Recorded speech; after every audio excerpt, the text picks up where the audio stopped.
Good morning, everyone. This is Generic Fool's Test. I'm very sorry I haven't streamed in the last past 2 days. Well, I messaged on X or Twitter rather that I had stuff happen. Like 2 days ago, I just got distracted and also wasn't feeling terribly good. And then yesterday, a bunch of things happened where I was like, oh shit, I forgot I need to do this stuff. And, considering I have work the next 3 days, I wouldn't be able to do the things. So I just decided to do it then. I'm going to play as the title says, I'm going to play the Joshua Weissmen video where he talks about iconic American breakfasts. But yeah. That's about it. Well, without further ado, it's time to start. Runs on a good breakfast. So today we're going to make America runs on a good breakfast. So today we're going to make Well, it depends on what you mean by good. A lot of us eat crappy breakfasts because it's more convenient and it's faster. No, I think that's also just a world trend at this point. taste and rank the most popular breakfast in every single state in America. You, the audience, on Instagram, voted for what breakfast best represents your state. We'll then taste and rank each dish on the classic internet tier list, which can rank anywhere between S is godlike, and the bottom level, F. But it doesn't stop there. Once we have our final S tier list, if there are even multiple of them, we will then take that and pit every single S tier against each other to find a number one. So the question is, which state is really the best? Now to kick it off with Tennessee. Eat chicken and waffles. This is a waffle piled high with crispy fried chicken and topped with a generous drizzle of hot honey. Our first one of the Okay, so in typical generic fool's test fashion, I'm going to give you the history of certain things that I know of or describe it if I've tried them. Chicken and waffles is a thing that was made because in jazz clubs, the musicians would be playing basically all day. And at the end of the club, when the club finally stopped letting customers in, the time the jazz musicians would finally be able to really eat, it would be sometime between dinner and breakfast. And basically they were like, well, so what do you want? You want to eat dinner? You want to eat breakfast? And I just whatever, give me a plate of fried chicken and waffles. It's just sort of like, yeah, whatever, just whatever you have on hand. And they were like, sure. And then people were like, oh my god, this is actually pretty good. However, the traditional one, it wasn't with tenders. It was with bone-in chicken. And you were more like eating it together. But yeah. It's not a bad combination, though. But, at the same time, I grew up in a culture where this type of thing is normalized. Though to some people who don't know about it, it still seems a little bit weird, but it's sort of like how in the UK beans on toast is, something where it's like, oh yeah, this is great. But, outside of the UK, it's like, what the fuck are you doing putting beans on toast? Beans on toast isn't bad. But, it's not the most amazing food ever, but it's absolutely not bad. the day, Tennessee, and we have someone from Tennessee. I'm Haynes. Haynes, is this an accurate representation of Tennessee, you feel like? I'd say so. It's a pretty popular choice. Hell yeah. It's got the salty, sweet, crunchy, different textures, a little kick. It's kind of a little bit of everything you want in one bite. Are you gonna feel good after eating this? Absolutely not. But you're gonna be happy that you made the decision. Gotta be an A for me. I'm gonna give it an A. I'd give it an A tier. Tennessee with chicken and waffles, A tier. Hawaii with the classic Loco Moco. If you don't know this, it's burger, rice, gravy, eggs. I mean, what else is there, really? Right? Seasoned beef patty, bed of white rice, burger set down, gravy, top with a fried egg, green onion. I mean, it's beautiful. But where's It is a traditional thing, though. Hawaii's burgers are a little bit different. Like, they have what they call a barbecue burger in Hawaii, but although outside of Hawaii it's referred to as a teriyaki burger, because to them they call teriyaki sauce barbecue sauce. So just be aware that if you go to Hawaii and ask for barbecue sauce, you're probably going to get teriyaki sauce. Or at least that's what I've heard. Keep in mind that I am not wealthy enough to travel to Hawaii. I get my information from videos I watch and what people say. And when I hear enough people who are from that location make some of the same claims, I believe the thing holds a little bit more water. However, that can backfire on me. Because, for example, like in America, if you listen to, if all you got from heard about America was from people from Texas, then that wouldn't be accurately representing people from other areas. Texas is kind of its own thing. I mean, all states are kind of their own thing, but some are more, have more different cultures than others, and then, you know, well, whatever. I'm rambling on too much. Where's it gonna land? Woo! Loco Moco! This is not my first time having it, and it won't be my last, baby. Awesome. I love the sweet, rich taste. I feel like everything works perfectly in harmony on this. I think if you zoom out and look at all the ingredients, right? It's a burger patty with it. And what could go wrong? It's rice, it's egg, and then it's like, or else a fried egg. So, oh, and it's a perfectly fried egg. Damn. Most places don't do that, but yeah, it's, you can tell by looking at this egg, it's slightly crispy on the bottom, and it's still like got soft on the top, and then it's still got that runny yolk, so that you can cut it open and use it as like a sauce. And you know, just there's nothing wrong with this, obviously.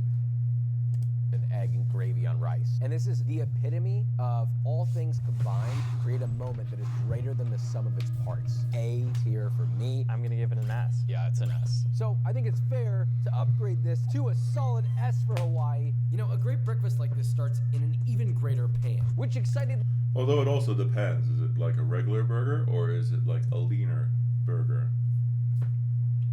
Sometimes when you're eating certain things for breakfast, although they say it's the same thing, the actual, yes, it's a bit of a shame that the first response I get after a few days is a bot. And it might be a hacked account too. Oh well. But yes, certain things are, you know, a study was done years ago in America where they found out that certain foods are not good to eat for breakfast because your body doesn't necessarily digest them as well, which is why the American breakfast sort of developed into what it is. Because originally we ate like, you know, more closely like what we ate for dinner, what we'd eat for breakfast, you know, the heavy, high fats and all that other stuff, which now some people would say, well, what's the difference? You seem to eat a lot of heavy, high fats now. But, yeah, no, just people, that's why we eat stuff like pancakes or we eat like, you know, breakfast sausage rather than going like, we're going to eat a full fat, like, hamburger or stuff like, okay, well, I'm going a bit too much into it. really brings me to today's sponsor, Made It. Look, with my years cooking in restaurants, I'm picky when it comes to the performance of my cooking. It's a Made It special pan. products made in Italy Let's get smothered in sauce. on your order. Now, let's move on. Mississippi biscuits and gravy. I mean, you know, it's the South. Okay, it's the dish that traumatizes British people who do not know about it. As I've said in previous food videos, the biscuits here are American biscuits, which, as you can see, that does not look like that looks like a scone. It is not a scone. It contains a lot more butter and salt. and it's more flaky than a scone, but it's not flaky like a croissant. It's not like crispy. It's more filling. And you can use scone, I mean not scones, you can use anything that works on a scone can work on an American biscuit. But anything that, not all things that work on an American biscuit will work on a scone. Because people can add savory things like, literally this biscuits and gravy onto like that, which is, this gravy is specifically a sausage gravy. Yes, I'm aware, you people from the UK and Europe, this does look like sick. Or like, oh my, it looks like something my dog got sick and had. But like, no, it tastes a lot better than it looks. Like, though I can understand why some of you be weirded out. Appearance, you do see what you eat before you eat it, and if it looks too weird, I could tell you it's the greatest thing ever, and you'd be like, I think I'll pass. Now, you got a biscuit smothered in sausage gravy. Sausage gravy brings some good sustenance to your morning. It's a great taste. I would be happy to start my day with it. Last year. Whoa. This is the first time I've ever had biscuits with sausage gravy. I thought it kind of looked like slop. This is delicious. I don't think it's deserving of an S tier, but it's a very strong A. That was unexpected. This is an experience that I think everybody should enjoy. Immediately, you get the crispiness from the biscuit. It's buttery, it's flaky. Then there's like this immediate sort of creaminess that ties it all together. I think we can give a common ground of A tier, strong A tier, to biscuits and gravy. South Carolina shrimp and grits, this low country classic, has spread beyond the South for good reason. You mount your grits with some cheddar, you top with a mixture of shrimp and dewy sauce. Grits are a type of ground corn product, and they're called grits because of their texture. They don't have, on their own, grits don't have a ton of taste, but it's like what you eat with other stuff. Now, shrimp and grits is a very popular combination, but you can basically have with grits and eggs. You can have a lot of different combinations with stuff. It is a versatile food that people will sometimes eat with breakfast, though outside of this video, I have not heard of people eating shrimp and grits for breakfast. It's usually like they'll eat bacon and eggs with grits or something like that. Or, a lighter protein. But whatever. Sausage, vegetables, thickened with a roux, beautifully green onion. Look at this. It's stunning. Cheers. Did not see the tail. Easy S for me. I never would have. You can eat the shrimp tail. Hi, person. How are you? I swear to God, I have not been dead the last 2 days. I hope you're doing well. Always glad to hear that you're doing good. I'm really sorry I haven't streamed the last 2 days.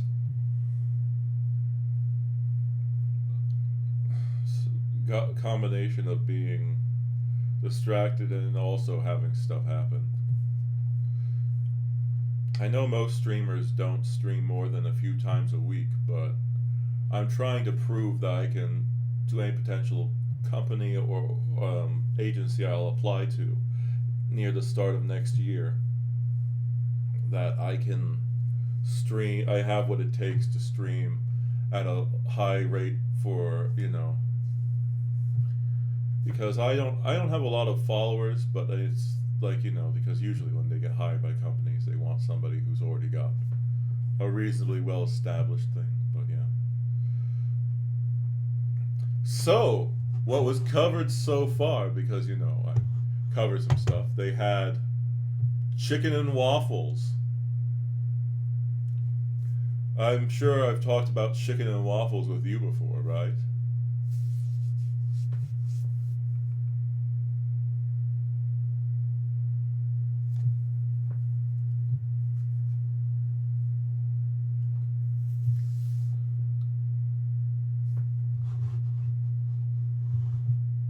Are you stunned into silence, or is Twitch not responding or not showing your response.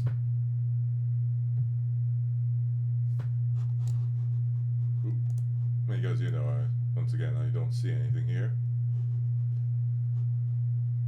Oop. No, stop trying to put it in the corner.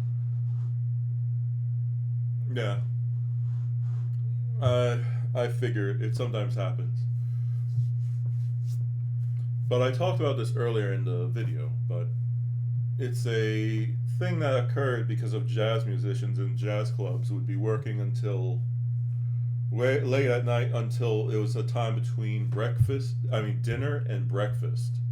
And they were asked what they'd want to eat, and they were like, I don't know, just give me some chicken and waffles. And they'd eat it, and they liked it, and then it became slowly a more mainstream thing. Although the waffles that I believe they more traditionally used were thinner and a little wider.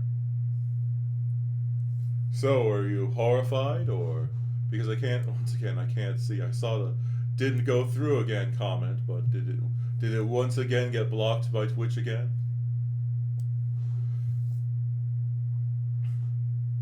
Oh no. Person's not.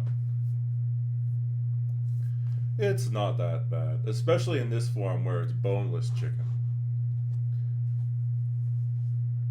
And in this version that they have here, they're using what's called hot honey, which is honey which is laced with some spices.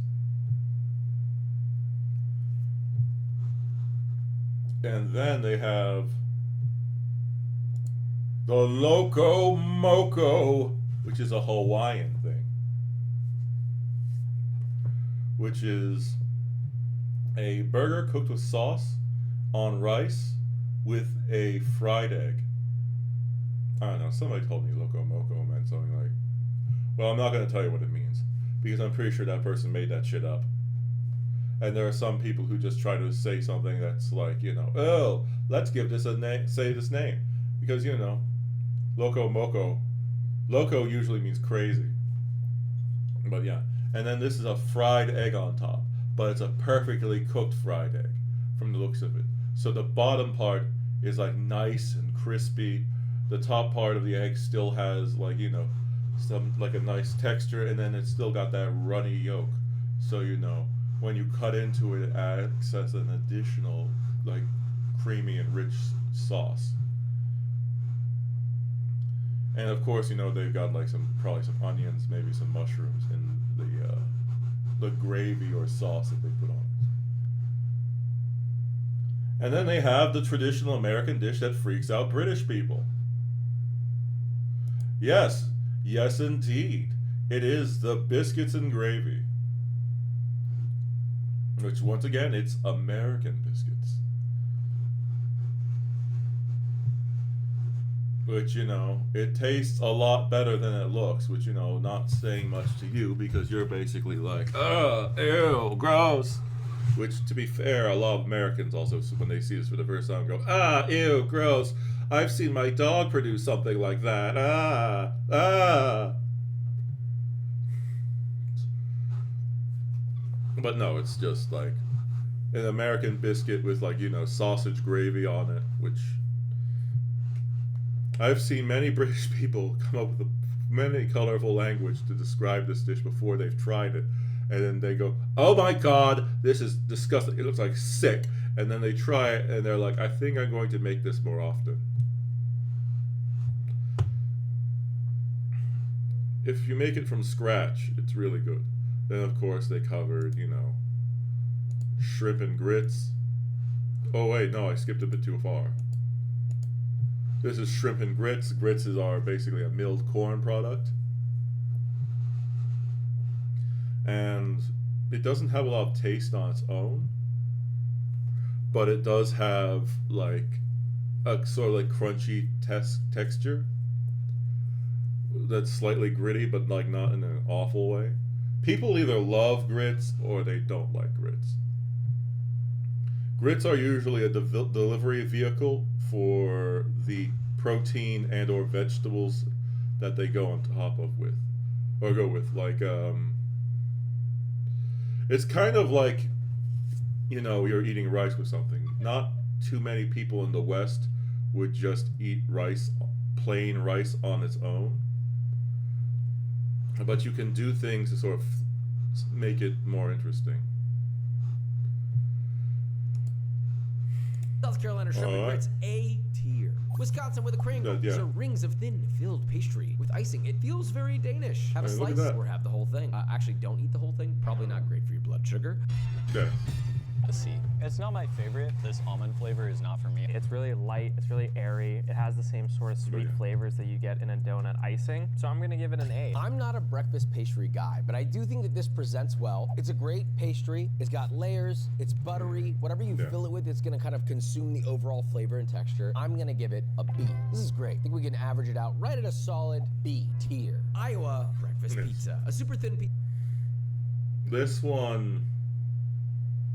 one weirds me out. Like, if it was on a regular pizza dough, maybe it might be all right.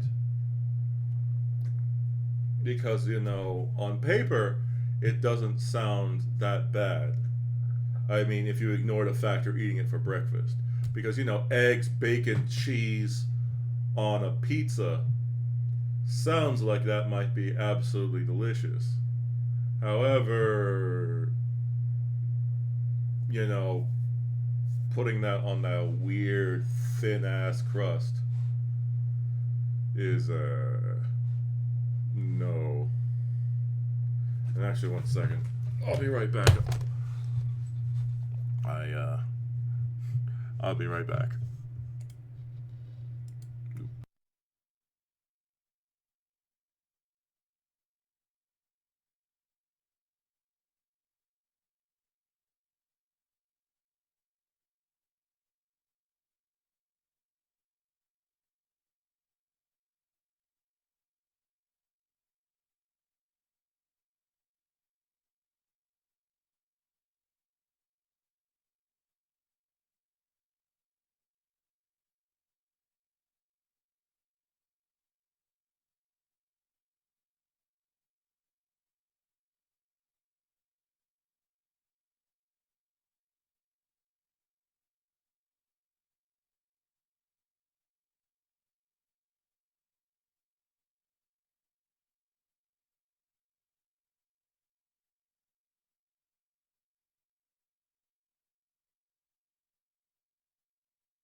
Really sorry about that.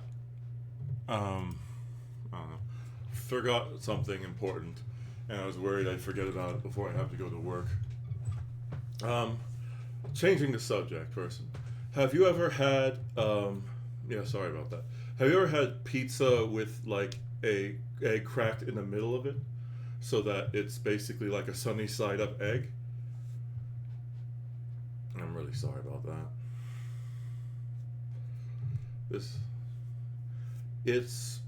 Well, first of all, do you like sunny side up eggs? If you don't, then I'm not going to describe, because some people really like something and then some people don't like runny egg yolks. Which I guess if you don't like the runny egg yolk, you could always cook it a little bit much. It's hard to get it runny because, you know, by the time the pizza's done cooking, the egg will probably be not quite so runny. But it really makes the pizza taste really nice with like having an egg or two on it. Not scrambled like this, but like just like cracked on top of the pizza so that, you know, it's really nice. Though you can't put too many toppings on. But either way, we'll now listen to this abomination that they described. I'm not talking about eating it as a breakfast sense. Like, usually I'll make pizza for my parents once in a while. And I'll like crack an egg on it occasionally. But yeah. Pizza crust with nacho cheese sauce, cooked bacon and eggs, mozzarella and cheddar baked together. I'm uncomfortable. Conceptually, this sounds incredible. In reality, it's just the most flat thing. Yeah, I don't know how I feel about this as a concept, God. and I was kind of scared that there was nacho cheese as the base sauce. It's bacon, egg, and cheese. You can get those flavors on almost anything, and this is not the best iteration of it. Supposedly, this recipe is meant to use this type of crust. That's why we used it. Yeah, no, that crust looks sad and pathetic. Like somebody who learned all their dating tips from adult video games. Or like, you know, anime. I'm gonna treat someone like shit and then they'll like me. Yes, indeed. Wait, what do you mean I don't that they won't like me just because I give them random shit? My porn games lie to me. No. Why can't I reload my save point? At least that's what the internet suggested. And if that's the case, it really brought it down quite a bit. It was a C for me. Probably a C. I'll give it a C. Iowa, C tier. Moving on to All those ingredients work on the pizza, except I would not put nacho cheese on the... That's... Okay, that's a bit weird. Maybe on a regular crust, and maybe if you used a cheese sauce that was not full of an ultra-processed one. Montana, the cinnamon roll. That's a unfair advantage. You know, when you wake up in Big Sky Country, eating a gigantic glazed spiral of cinnamon sugar glory is a beautiful thing. Holy. I assume you know what a cinnamon roll is, and I don't need to go into the description of that. It's actually funny. I love cinnamon rolls, but I don't know too much about their history. It's just like, ew, cinnamon sugar and icing on like a flaky cake, like cake or roll. Oh God, how could anybody like that? That's a joke. I need to emphasize that that's a joke because a bunch of people will go like, "How do you not know that cinnamon and sugar are a common thing that people like? You bet." It's just like it's a joke. It's called sarcasm, please. Because, you know, some people really can't tell. To be fair, I have Asperger's, so, you know, people like me can't always tell. But either way. Have you ever had a cinnamon roll? Fantastic. It's a weird item for a breakfast because it's so sweet, perfumed with cinnamon and glazed with sweet icing. I mean, it's an S. This is an S. Gotta be an S. You go on a date, but it's a breakfast date. She made you cinnamon rolls. Are you marrying her? Yeah, I'm popping an E right there. Boom. Thank you, Montana. Montana cinnamon roll. So remember, just learn to make cinnamon rolls. Now, he didn't say from scratch, so all you need to do is necessarily, you know, make like the Pillsbury, like, ones that you just open the can and just put it in the oven. Yes, a cheat code. Yes, and it will totally work every time. Please remember that this will not always work every time. Generic Fool's Test is making a joke. But yes. S tier. Indiana with fried mush. Oh boy. You're gonna pour a mixture of cornmeal, milk, and salt into boiling water, stirring constantly, reduce the heat. Then once it's thickened, Like, what the... As I said, like, some of the names here are terrible. You got that, right? Fried mush. pour it into a greased loaf pan, let it cool to room temp. It will turn into a loaf. When refrigerated, slice into planks, fry them up in butter, and serve topped with honey. This is... Now, this doesn't look that awful. Its name, on the other hand, is atrocious. simple, but you know what? There could be something here. And it's actually fire. It's good. It's not great. You have a really crispy exterior, but you only get that crispy exterior for like a second. Yeah, it's very simple. I like the contrasting texture of the fried crispy outside and the nice pillowy inside. It was interesting, sweet, crunchy, little salty. It's fun. I like it a lot. I think it's a B. B for me. That's crazy. I was gonna give it an S just to be straight up. I thought it was awesome. So I think that we could round this up and call it a solid A tier for Indiana and unexpected for fried mush. Nevada, graveyard steak and eggs. Jesus, what happened in Nevada that this was... To give you an advance, to tell you in advance, it's an abbreviation of the Graveyard Shift Special Steak and Eggs. The Graveyard Shift is basically the time when everyone else is asleep. I don't know if that's a term used in the UK, but yeah. The name you needed to give it, graveyard? Ah, right, late night graveyard specials. I guess to soak up whatever you were enjoying that night, maybe specifically in Las Vegas. It's really basic. You cook a steak to the desired doneness and serve alongside 2 eggs any style. So I guess this is basically just steak and egg. Also, usually, from what I've experienced, in addition to the eggs, you get it with like these hash browns. So it's more like, you know, filling. That's all it is. I don't know what's special about this. The steak is usually served whole, but I like to slice it because, come on, presentation. I don't even need to taste this. Steak is an S automatically just because a great steak is incomparable to anything on planet Earth. Steak is steak, and if you love steak, it's an S. This as a dish, I've always found it to be incredibly confusing because it's just steak with eggs. You're like, it's breakfast because I put a fried egg on it. This pisses me off. It's a B. You guys are welcome to taste it and rank it. I also don't need to taste it. I know what steak and eggs taste like. I'll give it an A. You gambled your life savings away and you find a crumpled up $10 bill. You go get this. This is delicious and would hit in that particular circumstance. It's an A. Still an A tier for Nevada. Moving on. North Dakota coming in with their monkey bread. How often do we really Have you heard of monkey bread?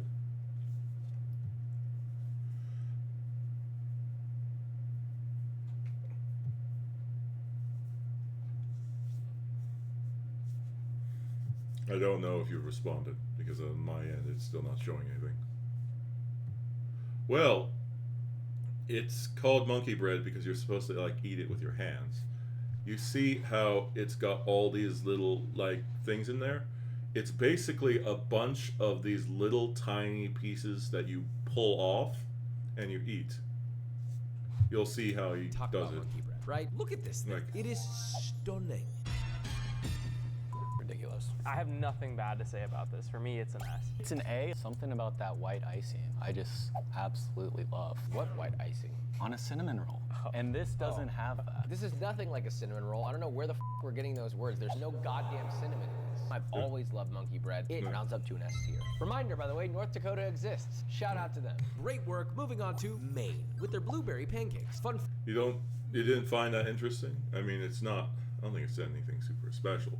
But for some people, they love having it because they ate it as a kid, and you know, as a kid, it's fun to like, you know, use your hands on a dessert and just go like, rah, rah, rah, rah. I've never had it, but you know, I've had some people go like, oh my god, it's monkey bread, and I'm like, what the fuck are you talking about?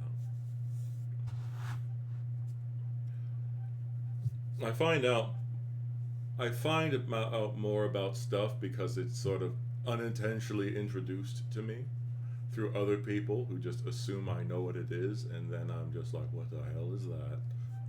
And then they're just like, oh, it's this, and I'm oh, okay. Blueberry pancakes. Oh boy. Now, I know you've never heard of blueberries and or pancakes in the UK. Totally not. Just never. Of course not. But yeah, joking aside. But yeah, this In fact, is. Maine produces the most wild blueberries in the United States of America, and they like to put them in a pancake. So are they? And as you know, the United States of America is the whole world. That's why so many of the World Cups and World of everything is held in America, even though other countries aren't allowed. Because America. Fuck yeah. The best Brilliant. kind of pancake? I'd almost rather have it without blueberries. Yeah, It's a B. B for me. B as well. Final grade, Maine blueberry pancakes, B tier. They forgot to add chunks of cheesecake in there. The blueberry cheesecake pancake is super. No, strawberry cheesecake pancake is supreme. But either way. Yes, In some places in America, you can get them to cut little pieces of cheesecake and then put them into your pancake. No, I will not elaborate further. Tier. Nebraska with the kolache. I will say, kolaches are also famous in Texas, but Nebraskans voted for their top breakfast dish to be kolaches over Texas. Also, by the way, kolaches are a sweet Czech bread filled with meat or fruit filling. We've got an assorted fruit one. I actually think that the one with meat is a klobasnik. Is that correct? Fact check. Bing bong.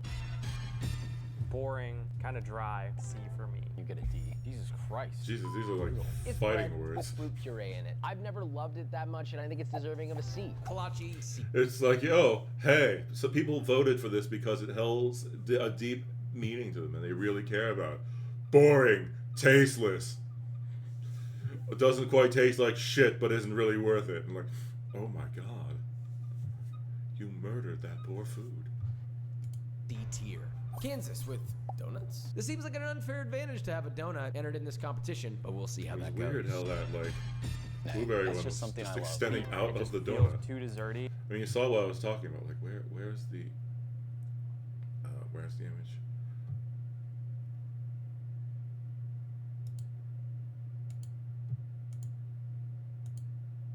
Nope, that's not.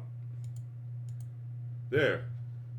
Donuts, I feel like the room lights up. So I'll give it a solid A. Okay, tier. well, there was like one donut there, which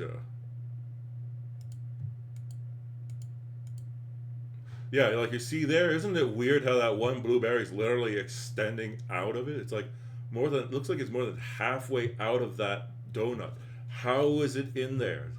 That is so strange.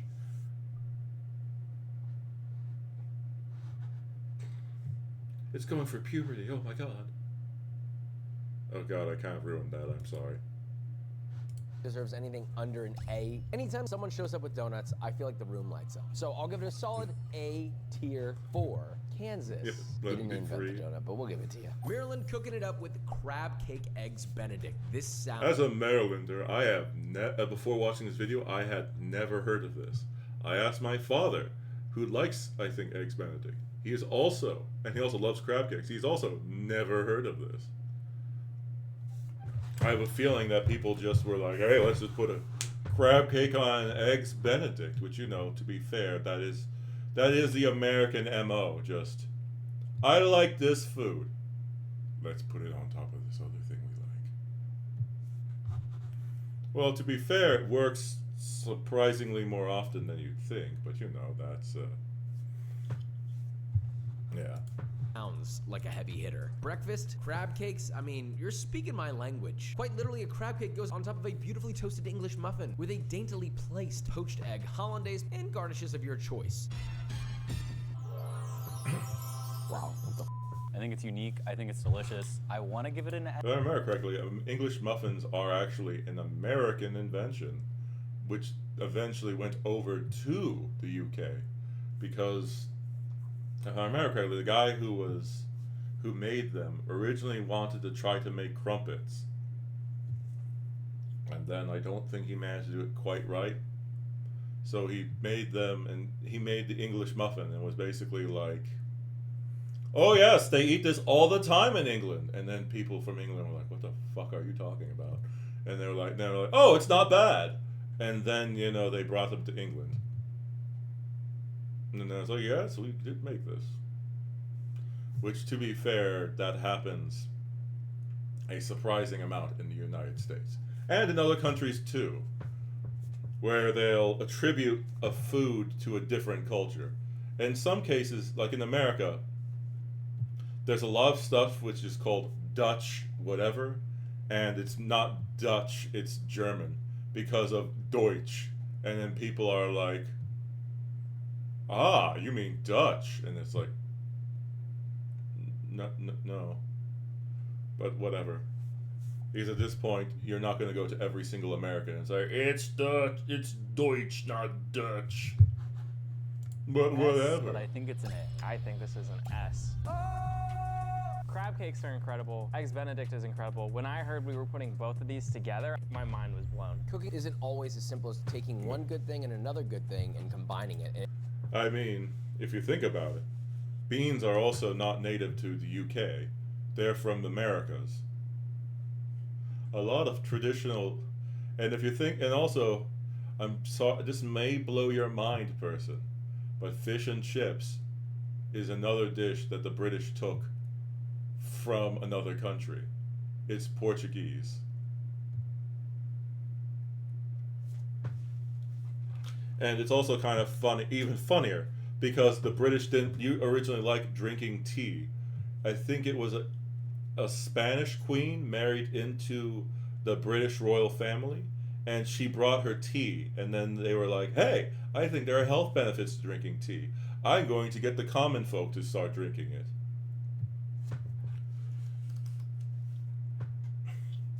Which, you know, it's just kind of funny, because literally, it wasn't just, you know, like valuables and relics that Britain stole. They also stole food, and we're like, yes, this is indeed ours. Also, do you know why there are so many different types of curry, even though they rarely are, like, you know, all that similar? The answer is because the word curry is an English word. It's the English word, old English word that used to be used for to cook. And when the British went around, you know, Asia, they were like, I can't pronounce that word. We're just going to call it curry. Oh, hey, look, this other thing uses spices and a sauce. We'll call it curry. We'll also go here and call it curry. That's why there are a number of dishes which have almost nothing to do with each other are called curry. Because the British just went by and were being lazy. They're like, yeah, that's curry. Yeah, that's curry. And that's why in some of these countries, calling certain things curry is, like, to them almost like a slur. Because it's just like, it's not curry. That's not why we call it that. We do not call it that. We call it this other thing. But, you know, the problem is that even though they're also different, for most, like, you know, English speakers, if you say something's a curry, they'll get a general idea of what it is, even though it may be relatively different. So, as much as those people hate it when they call it that, it's the best way to get white people or, you know, English speakers to try stuff. But yeah.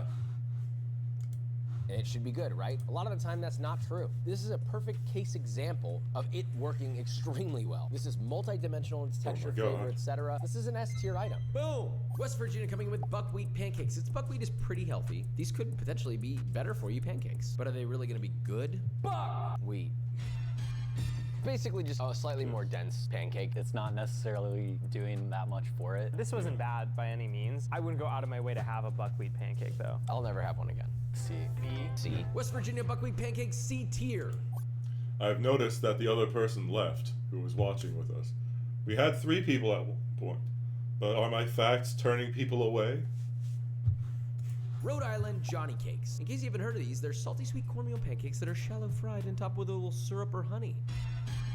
The outside's beautifully crispy with almost zero chew. It's like a earth-shattering, nice little, like, listen. Okay, maybe it doesn't sound as good as I thought it would. The exterior gets super crisp, crunchy. And some people just want to watch the video and are like, shut the fuck up and just play the video. But you know, to be fair, if I do that, then why don't you just watch the video? I mean, I guess they want to support me too, but if I just played this video while silently staring at it, then I'm stealing content. And I don't want to steal content. Also, I've already seen this. This is not a pure blind reaction. This is me trying to give some feedback on certain foods I know to explain, because otherwise, certain people will see stuff and be like, I will never eat that. And it's like, no, some stuff is actually worth trying. And, you know, it's just, some things sound weird or, you know, look weird, but they're not that bad. But yeah, anyway. The inside's moist, almost custardy. It's got like almost like a grits-like texture in the middle. I think these are awesome. I really like that crunch. I want to eat more and more and more, which I feel like that's what an S is for me. I don't know, I think it's a side you could serve that people wouldn't necessarily always expect to see. It's a B. Wow, tough crowd. To me, this is actually an S. I guess it rounds out to an A. Rhode Island Johnny Cakes, great work, A tier. Idaho, you got loaded hash browns. Is that gonna get you in the S tier or even the A tier category? I'm not so sure. Bacon and cheese, sauteed onion and peppers added to shredded hash browns mixed all together. Look at this thing, No, dude. This look looks at that. awful. You get some good caramelization from the onion and peppers, cheesy, crispy Mem. from the potatoes. Instead of one big meal, Mem it and feels B. like 3 separate things. Tasting cheese, then hash brown. Does MEM actually stand for something, or have you just been tricking me into saying something like, ah ha ha, he said this word. It's secretly a cancelable word. Can you believe he said it so many times? I'm going to ruin his career. And then it's just like, MEM, a slur. Oh, the worst slurs possible. Oh no. It's, he said it all these times. We have the proof. It's like, no, no, no. Then bacon. I think it tastes good. It's just not that complex. It's a Yeah. weird thing for Idaho to claim this. I feel like I would have expected it to be more potato-centric because there's so much cheese and bacon and this and that it takes away from the potato a little bit. I almost would prefer a plain hash brown over this. I'm giving it a C. B tier. I'm gonna give it a B. We will give it a B tier. Connecticut, apple cider donuts. Oh, you know, yes. Connecticut really likes their apple cider donuts. Every time I meet someone from Connecticut, they always say, Josh, have you ever tried an apple cider donut? And I always say, yes, I have. I think they're good, but how good are they? They're all right. Doesn't taste bad. It's sweet. It's got a slight apple flavor. We've covered I like apple the cider cinnamon donuts sugar on the before. outside, but it's just kind of a boring donut. I'd rather have any other donut. This does feel pretty boring. My friend in Connecticut texted me when I asked him about this in all caps. Yes, this has to go in the video. I think he led me wrong. This is a C. A C. High level C. I think in some cases it could be a B, but in the grand scheme of this voting, Well, you do know there are certain things which you know, you are so iconic and you grew up with, where, you know, to you it's basically more than just a mediocre donut. To you it would basically be like, I have memories of childhood eating it with my family and my friends, and and the guy who ran it would give me an extra one when I was like feeling sad or something like that. And it's just like, even though it's just like these are nothing, so that thing might not be special, to you it's very special because it's more than just the sum of its parts. It has emotional meaning to you. period, it's a C. Alaska, sourdough pancakes. I mean, look, these are just pancakes made with the sourdough starter. That's it. You make your batter, you add your sourdough. Whoa, isn't this shocking? American breakfasts either tend to be like a lot of the time just pancakes made with different type of, you know, grain or starch or whatever, or donuts made differently. Oh my God, who would have thought? Indeed, but that's, you know, for a lot of countries that's sort of the same, because, you know, certain things were easy to make. Pancakes are not all that hard to make, and, you know, in certain parts of the country it was harder to get certain items, so, you know, thus they have variants. Sourdough starter, Yeah. you mix it, you cook them. This is like a slightly upgraded pancake. I'll keep it simple. It's good. I love it. Big fan. Do you need the sourdough to make it? No. It's different than a normal pancake. It's a little upgraded, but I don't think it's super. Do you need the sourdough to make your sourdough pancake? Of course, no. It's not a sourdough pancake if you don't use sourdough. Then you're just eating pancakes. Can you have your BLT with bacon, lettuce, or tomato and just putting different ingredients in? Yeah, sure. Like, no, it's not a BLT if it doesn't have bacon, lettuce, or tomato in it. I mean, if you came up with ingredients that, you know, suit those acronyms, but still you confuse people. Like, oh, it's a BLT. It's like butter, lemon, and like, I don't know, turmeric. And it's just like, what the hell? Well, I think the butter and lemon could work together, but the turmeric might not work there. I'm sorry, I was pressed. I improvised that joke, and it didn't really go well. Super special. Yeah, I agree. I think it's a B+. B plus. I'll say B as well. Alaska, B. Love you. Bye. Move on. Arkansas, biscuits with chocolate gravy. We've done this before. It looks Okay. horrendous, but it got an S tier last time due to the sheer shock factor. Is it gonna get an S again? A tier for this one. It's a B. Last time I rated this an S, but also I think that was rated in a sea of like all sorts of different foods. Under this context, very overwhelming in the chocolate flavor. I think I'm just looking for something else different in the morning. It's exactly what you would expect it to be. I'm not blown away. Specifically as a breakfast food, to me this is more of a dessert and not a breakfast item. I think this is considered a solid A tier for Arkansas. Delaware. Yeah. Scrapple. Look at it. You know, it's fried. There you go. Ah, Yeah, yes. I've had The thing that we covered in the last video, which you did not like, and or they did not like, but this guy gets to vote this time, and he votes higher than they all thought. So I'm going to skip ahead, because you don't want to hear about the sort of weird, mushy meat mixture. I will not tell you what goes into Scrapple. honestly. We're moving on to Oregon with Marionberry pancakes. Marionberry is like basically a blackberry breed. Is this the supercharged blackberry sauce we didn't know existed? Let's find out. You could just go get blackberries and you'd have the same experience. I don't think you need to go out of your way to go to Oregon and have these. I'm gonna just say Marionberries are extremely difficult to source, and you're highly unlikely to ever find them fresh. They're super expensive, and you'll be surprised. Well, yeah, because you're in fucking Texas. You're on the opposite end of the country. Well, I guess if you don't know, Oregon's at the top of the United States, while Texas is the very bottom. Also, Oregon is more towards the left of the country, while, you know, Texas is more towards the center, or the bottom, middle. But yeah.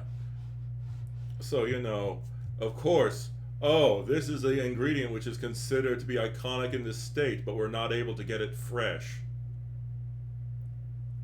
It's kind of like, you know, if I was to have fish and chips and literally had the fish shipped immediately from the UK and brought it to California and decided to just eat it there, and it's just like, oh, this fish isn't quite as fresh because, you know, it took that long, and it's just like, yeah, that's the point. It's not a good representation. If you're going to do that or try that, you should try it while it's fresh. Especially with fruit, you need to try it fresh. You don't just try it when it's To find out that they're basically extra seedy blackberries and have almost no additional quality to them other than they're called Marionberry. Not detecting a different enough of a flavor. It's like a D. I don't know, it's not amazing. I'd give it a B. The texture alone. For example, with a corn is a good example. Like, if you don't eat corn fresh, you may not know that freshly picked corn has a sweet taste. Or at least for the sweet corn that we eat here. It's called that, but if you just eat it like regularly, people are going to be like, why is this called sweet corn? It has no sweetness to it. But that's because within like a day or two after coming off the husk, or after being removed from the stalk, it's basically lost a lot of its sugar content or its sweet taste. But yeah. Gives this a D. So we'll round this up to a solid C+. Wyoming coming in with chokeberry preserves. That sounds funky. Chokeberry? Well, chokeberry sounds bad, but there's a worse thing that is used in food. Okay, I don't want to say this aloud because otherwise I'm worried people will, you know, take what I'm saying out of context. Let's see. So, let's see. The worst example is something used in American cooking that has a name that sounds a lot worse. Yes. Look at this seed oil. Don't want to pronounce that name. Indeed. That's, yeah. Now, I have no idea if it's pronounced the way it looks. But, or, you know, if it's just, you know, pronounced completely differently. But yeah. Wyoming loves their chokeberries. Let's see how they are on toast. This is a nice toast with a blackberry jam, but it's not. It's chokeberry. It's a D for me. I agree because I have no opinions of my own. It's a D. D. Wyoming with their chokeberry preserves. Sounds like a traditional rather American. lackluster Has no D opinions tier. of their own. Massachusetts, Dunkin', like literally Dunkin' Donuts. Massachusetts, what is going on, dude? Who hurt you? First thing I noticed is the artificial smell. What the f? You know who eats this and loves it? People that Yes, can chew. yes. A 65-year-old man that does crossword puzzles for 16 hours outside of Dunkin' Donuts. The reason why they sell coffee is so you can wash the flavor out of your mouth. They really do taste old. Like, there's a certain dryness to them that's not quite overcookery, which means they probably fried these really yes. I'm early going to- and left them out in the grossest part of the building. It's very chalky. The I'm act skipping went ahead. everywhere. Massachusetts, you know, you might have had a fighting chance if you chose an actual dish. D tier. Minnesota with the egg bake. Basically combined eggs with hash browns, torn bread, cooked sausage, and a lot of cheese and then baked. That's okay. That's what it is. I'm not stoked about this one. It's very bready, almost. Yeah, I thought this would be a bit more creamy, a bit more eggy. Instead, it's more on the bready side. Like, this Yeah. is just a breakfast casserole. Some of Doesn't these really are stand out boring. to me. It's a C for me. C. D. Minnesota, C tier. Moving on. New Mexico, huevos rancheros. I love these. Just so you know, this beat out green chili breakfast burrito. Ah, yes. Huevos rancheros. Huevos is eggs in Spanish. So it's basically rancher's eggs. But yeah, it's like these eggs with like a sauce, and then it can come with tortillas, and then sometimes it comes with like tortilla chips. It's a Spanish style breakfast item that's really tasty.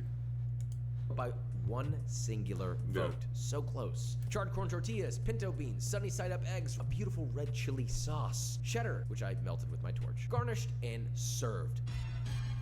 I am a big fan of this. That's all I'll say. You know what's funny? My first thought is I love this. I would order this a million times over. I think it's a classic breakfast, and yet I would give it a B just because there's so many breakfast options out there. It's not my top choice, but it is delicious and it won't steer you wrong. It's not at the highest level. It's gonna be an A for me. I'll give it an A as well. We will be nice and give it an A tier for New Mexico. Moving on. Michigan, Cornish pasty. And I'm talking about pan pies, by the way, not whatever pasties you're thinking about. It's quite literally a lard-based Oh, yes. pastry, rolled out a mixture of beef, potato, and onion, and rutabaga, which have been cooked. A tablespoon of just straight up butter. This is totally an American thing. Absolutely has nothing to do with the UK or Scotland or the people in the British Isles. Totally not. Don't say otherwise. You can't prove it. Even if he says otherwise, you can't prove it. Butter, sealed, crimped, and baked. These look kind of nice. Let's taste. That's not bad. I'm liking that. I'd go high B. High B for me. I'm enjoying it, but it doesn't feel super. It's not Scottish. Nuh-uh. I get killed by people in the UK. Yes. breakfasty to me. The one bite is delicious. I love the texture. I love the flavor. The only thing that holds me back, you're starting off with a really dry Also- pastry, and I think that kind of knocks down some points for me. But overall, I really enjoyed it. I I think feel it's like they're using the wrong kind of pastry, though. perfectly moist. It's Joking salty, it's aside. fatty, it's rich, but it's also balanced. But yeah, as a breakfast item, I don't think you'd ever see me ordering this. I think honestly a C. It's not like it needs to have Also, I'm pretty sure this is Scottish. Just since we're done with the jokes, but yeah. eggs. It just doesn't feel like breakfast. So I guess that puts us at a B. Michigan gets a B tier. Arizona, chilaquiles. Chilaquiles also beat out another breakfast burrito, Ah, which yes. honestly deserving. I love chilaquiles. It's one of the most beautiful, simple things I've ever seen. It's a homemade chili sauce in a frying pan. Once it's hot, you add nice quality tortilla chips, a little bit of You also need to make sure that they're fresh and they're freshly made and freshly fried. Your chilaquiles should be crispy and crunchy and soaked in that sauce. salt. You plate it up and top it crema with a beautiful queso fresco, luscious green avocado, pickled red onion, fried eggs, and cilantro. Yeah. How was that lucky? This is my chilaquiles recipe, so I'm gonna be a little biased. I'll let you guys talk first. Sorry, I'm sorry. So loud. Chilaquiles is on my Mount Rushmore. Why you gotta of be so food. extra, I man? make chilaquiles every. I apologize to everyone watching that. I am. No, he's Joshua Weissmen. That is. It's been a while since he made a gay innuendo, so I mean, I guess it was time for him to moan. He made up for it by moaning twice. He is, that is Joshua Weissmen, the crazy white man. Because once again, Weissman is white man in German. Every week, there's nothing for me to hate about chilaquiles. It's wonderful. It's an S for me. Yeah, I think this is another S for me. Chilaquiles is not a fair competition here because I also agree. I think it's one of those things that is impeccable all around. I feel like it's something that's highly customizable. You can put so many different sauces or salsa.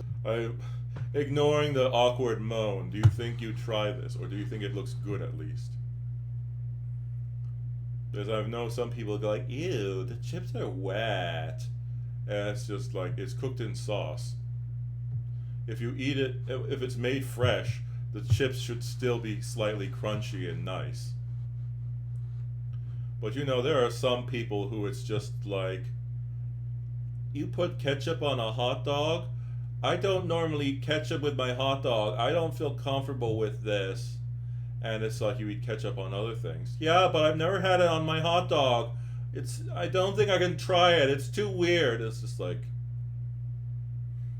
I mean, some people won't do it because, you know, they don't like the taste of their ketchup on their hot dog. But I'm talking about someone who's never done it. And they're like, oh, it's too strange. It's like, come on now. Just, Jesus. It's not like I'm saying put ketchup in your mac and cheese, which, you know, some people actually do like that. But, you know, just, I mean, think of it this way: if there's always, if something can be done, someone's probably thrown in one food or a condiment into something which it probably didn't belong and tried it. Or a different kind of chip. It can be so many different things, and it absolutely belongs at the breakfast table. This, to me, is a powerful S tier. Arizona gets an S tier. Well deserved. It may be hot over there, but you know what? They got chilaquiles. Moving on. After all, what's more American than taking something from another country and claiming it as our own? We learned it from watching the British. 1 second, actually, because of that. That reminded me of, let's see.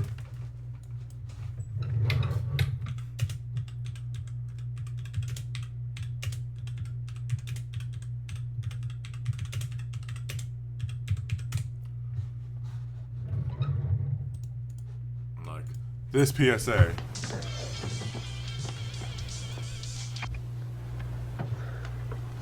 It's yours? No, My mother said she found it in your closet. I don't know. One of the guys must have. Must have what? Look, Dad, it's Where not. did you get it? Dad, Answer me. Who taught you how to do this stuff? You, all right? I learned it by watching you. Parents who use drugs have children who use drugs. Except instead of, you know, drugs, it's just going to be like, you know, the UK saying, America, why are you stealing other cultures' things? And then it's just like, oh, no, this is like, I learned it from watching you, Dad. Yes, indeed. Kentucky with hot brown. This is what it looks like. It's turkey, ham, bacon, tomato, Yes, creamy the cheese hot sauce, brown. which is essentially The a sandwich mornay. which I we have struggle with covered. the way that this is meant. The sandwich that has been covered in every food video, basically, I have done. So I will skip the hot brown. It is I will give you a brief summary. It is an open-faced sandwich, which is, as you saw, 2 pieces of bread with a Mornay's sauce, which is a sort of cheese/creamy sauce, with 2 strips of bacon put on it, and then put into a salamander or oven and then cooked with like a tomato, and you have to eat it with a fork and a knife. Open-faced sandwiches are a thing, but you can't really eat this with your hands. You have to use a fork and a knife. So I'm going to skip ahead. There we go. And just the way it's presented, it's like not a cohesive thing. It is pretty dry. Definitely a negative that it has going for it. The presentation is 10x what it is, but the flavor's not that bad. B at best. I would agree. It's also B. Yeah. B tier, Kentucky. Moving on. Moving on to Missouri with the Slinger. This is a St. Louis late night breakfast creation. I don't understand the late night element. I think this is gonna go one of 2 ways. It's either S tier or F. I don't think there's any. Well, yeah, actually, this is supposed to be breakfast items. Why is it like, this is a late night item? It's like, this is supposed to be breakfast. Why is it here? Browns go down Yeah. first, then a hamburger patty, cooked eggs, cover it all with beef and bean chili, raw onion, grated cheddar, served with toast. This is sort of like Skyline chili, but if I was incredibly sad while saying Skyline Indeed. chili, which honestly, looking at this, I think I am. To be fair, some people do wake up at a certain times to get to their job. So maybe if their job starts at midnight or at that, they might sleep during the day and then, eat that as their breakfast. But, I mean, Jesus. This is the ugliest thing that we have served so far. I do not agree. The scrapple, I think, is the ugliest thing. I don't like it too much. There's just too many conflicting textures, despite how good the flavor might be. It doesn't Now taste- that surprises me because you wouldn't think that would not work together. Wouldn't you agree? Like, oh, adding cheese and chili to a cheeseburger, to a hamburger, and then putting potatoes with like shredded potatoes. That should work. Why is it that it doesn't work? bad, but as a breakfast, I do not want this. Realistically speaking, there's nothing special about this. I'm gonna give it a D. D. Missouri, D. These nuts. Oklahoma, the chicken fried steak. Oklahoma's the land of beef. Did you know that? I think Texas is the better land of beef, but we won't talk about that. Look, chicken fried steak. Some fighting words, buddy. I mean, I'm not from either place, so I can't judge, but still. Also, usually if you have country fried steak for breakfast, you usually get it with hash browns and eggs. You don't just get the steak on its own. Is quite literally tenderized cube steak that is It also sometimes comes with pancakes, just two. marinated, coat breaded, and deep fried, typically smothered in a nice gravy. I really like chicken fried chicken, but I think the steak is just too thick and chewy. I've never had this before. Like Vikram's. You're supposed to pound it, and yes, you're supposed to pound your meat. But joking aside, yes, you're supposed to tenderize it so that it's easier. From the sound of it, they didn't tenderize it. The cut that's used for chicken fried steak is usually tough, which is why you have to tenderize it before you cook it, so that way it's easily cut and it's not chewy. So for me, it sounds like they missed an important step. Said I think I'd just rather have chicken at this point. Every time I've had chicken fried steak, there's two parts of my brain. One part of my brain is like, that's pretty good. It's not blowing my dress up. But there's another part of my brain that's like, this is the best thing ever. It's gonna be an A for me. See, I think it deserves an A. So this evens out to a nice B. Oklahoma gets a B tier. Georgia, chicken biscuit. Look at this. You know what a chicken biscuit is. This needs no introduction. I feel this will be an S tier, but there's Correction, to the people outside of the US, it needs introduction. This is a traditional thing, as I mentioned. American biscuits look like scones, but they are very different. Eating a fried chicken inside of a biscuit as a sandwich, American biscuit, is a pretty traditional thing. Although some people may add stuff to it, like some people like a hot sauce, some people add eggs and cheese. But, most people here are like, you'd eat chicken with eggs? It's like you're eating a family. What's wrong with you? And then I go like, they're tasty together. But whatever.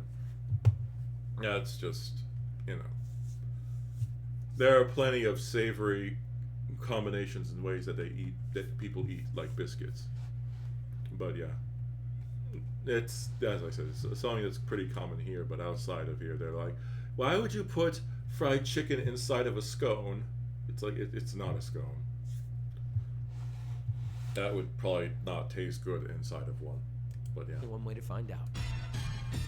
when I took a bite of this, it unlocked a memory. It's an S for me. I think this is incredible. Every fast food place you go to at this point, they have a chicken biscuit on their menu. S tier. For I breakfast. think that's deserving of really strong A tier because I love chicken, I love biscuits, it's everything you want in one. This makes sense as a breakfast as well. Georgia coming in with a well-deserved S In tier. I Georgia. don't think anyone's gonna have a problem with that. Now on to Virginia with the country ham biscuit. We got another biscuit here, except instead of a luscious, juicy, crunchy, crispy, delicious, stunning, makes me want to cry and run up a wall like Spider-Man and do a little backflip into a nice pair of pants. Instead, you have country ham, which is typically smoked and very salty, but on the right biscuit, it could be a powerful challenger.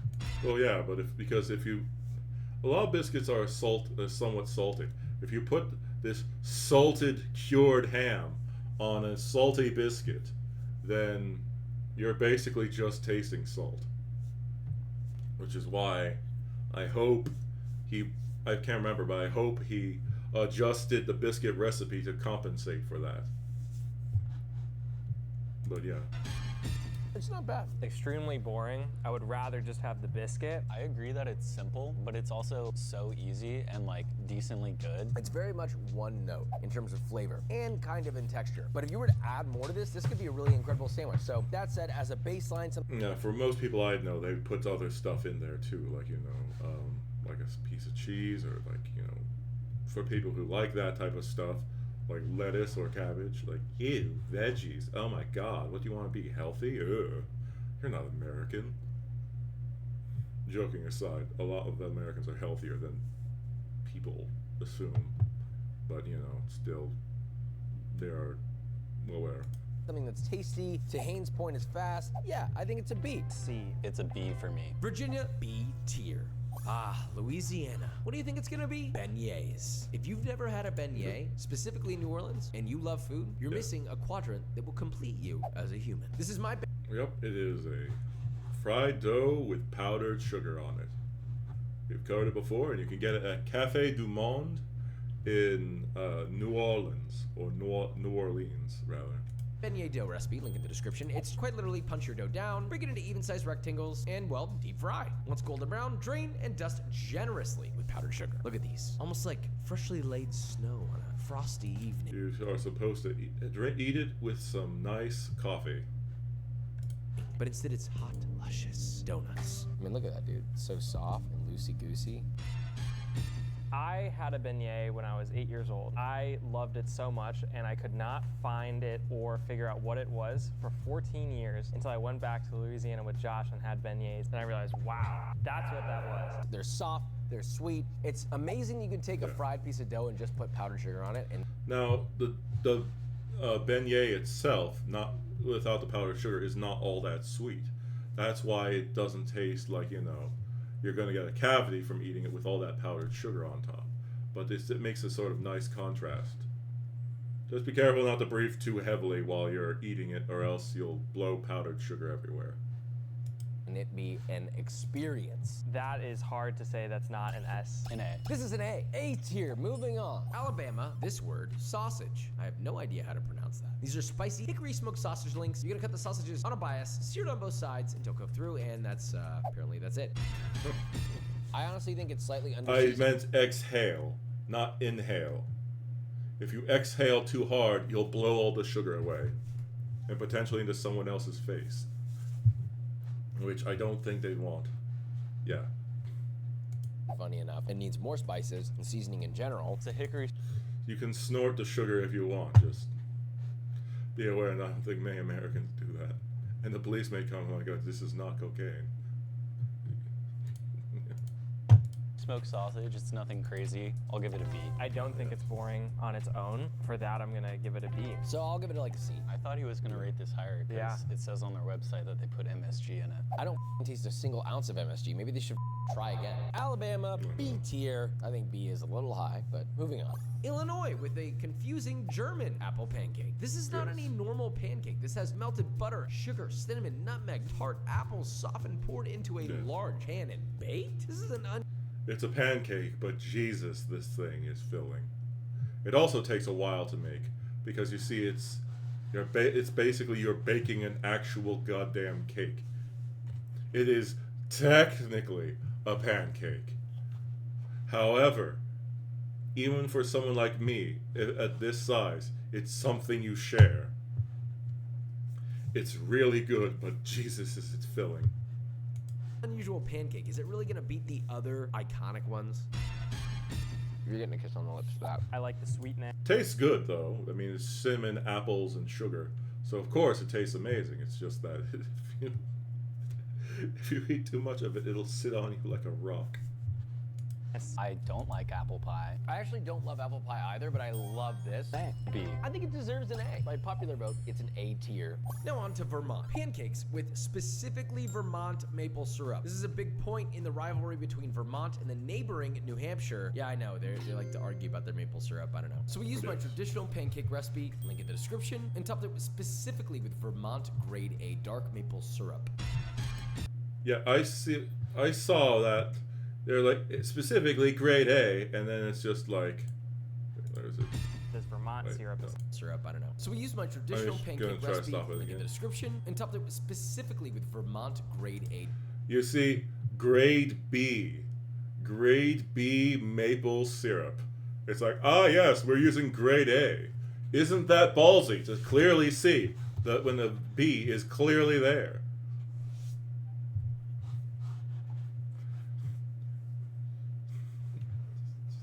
Dark maple Ah, syrup. the slander.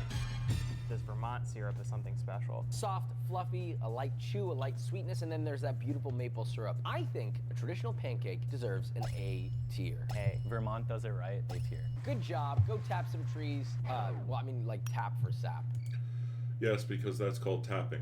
You basically stick a little spigot into the tree, and then it'll sort of channel the maple syrup, or like, you know, the sap out of the tree.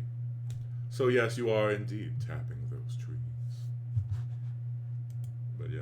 So Vermont and their maple syrup gets an A tier. But what about their massive rival, New Hampshire, which is pancakes specifically with real New Hampshire maple It doesn't say what grade it is.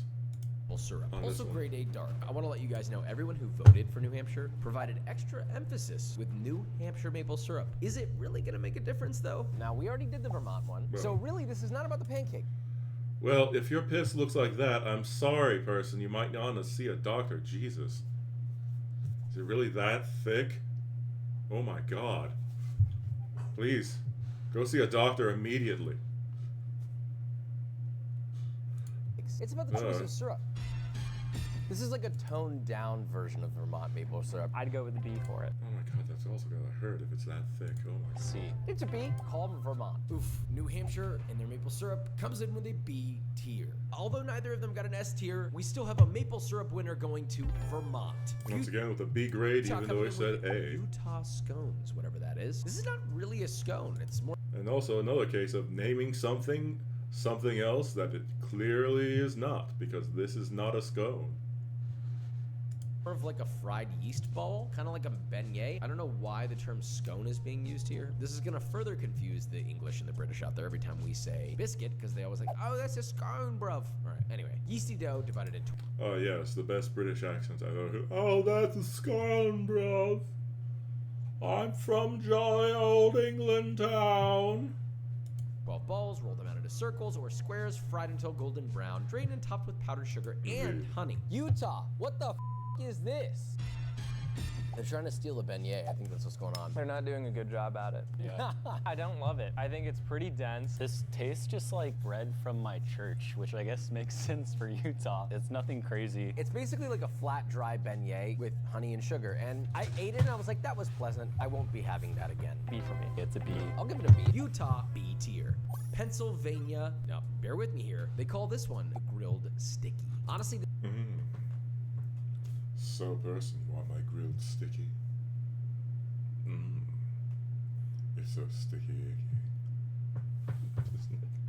This is the dish the other day when I was like, there's something here which has a gross name, which I mean, just think of the name, the grilled sticky. What the fuck is that supposed to mean? But yeah. this sounds like something that you would have in your diaper in kindergarten. I'm sorry, that's gross. Think about it like this. Slice the Thank you. sticky bun Thank you, low, Josh. fried in butter until crispy golden brown. This seems almost too simple to be an A or an S. So let's find out where it lands. I did not like the name of this when I saw it, but then I saw it. And I was like, yeah, that's crazy. It's like if you mixed brioche bread and a cinnamon roll and they made love, and then it became almost like this custardy French toast, crispy caramelized thing. S tier. It's an S tier for me. Pennsylvania grilled I sticky. mean, you heard that description, like, Jesus, that's one hell of a thing if that's the case. It's just like, It's like a brioche bread mixed with a cinnamon bun, and then, you know. It's just like, why is its name so bad? What the fuck? There are so many people like, no, I will not eat the grilled sticky. No, thank you. And then it's just like, wait, it's what? S tier. Wow. Washington, the salmon eggs Benedict. You know, Maryland has crabs, Washington has salmon. Get it? We have two eggs Benedicts at war together. Let's see who's better.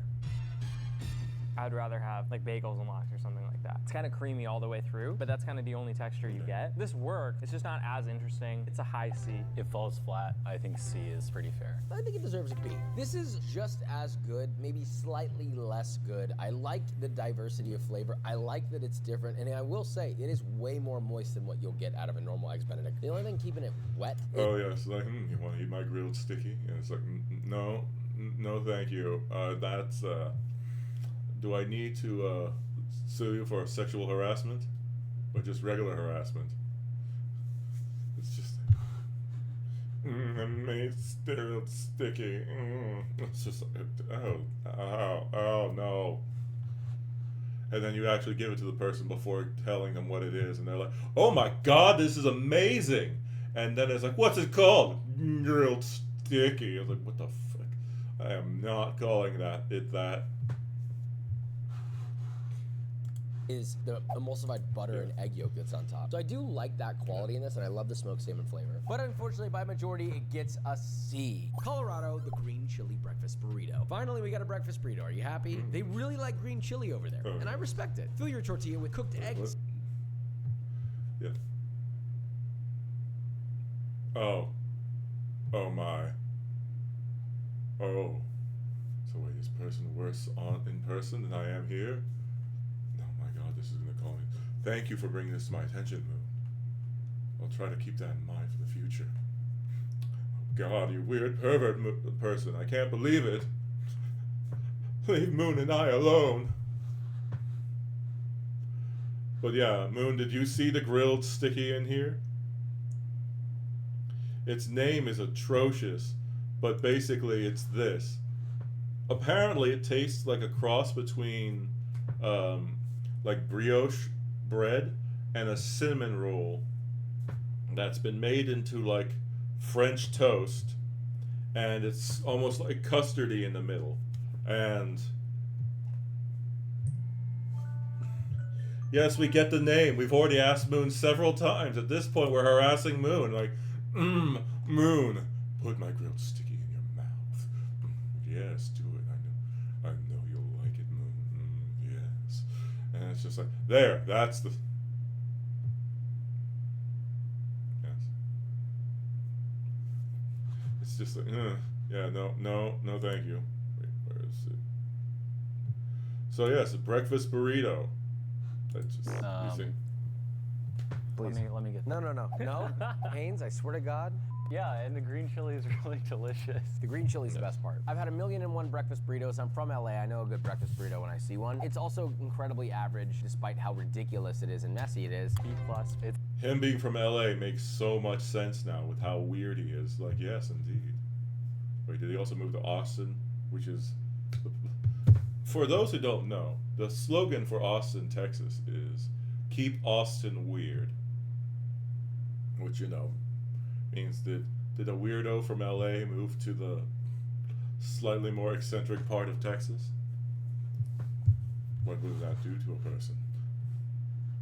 a B. C. B tier, Colorado's very sorry. Next up, South Dakota with fry bread. It's underappreciated and easy to make. Make a basic rough dough, cover and let rest for 30 minutes. Cut the dough into quarters, roll each into 6-inch circles. Also, how are you doing, Moon? I forgot to ask. Also, the grilled sticky is... The name is horrible, but apparently it tastes good. That's great to hear. Make any good, like, bracelets or necklaces lately? I feel like it's always good to check in.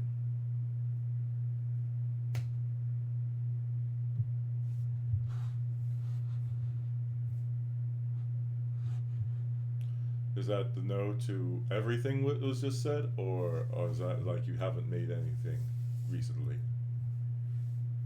Or were you ignoring me? It's okay if you're ignoring me. Like, it's not like I'm dependent on social interaction to make me feel bad. Okay, like, yeah, no, I'm fine. But yeah, it's alright if you don't want to say anything.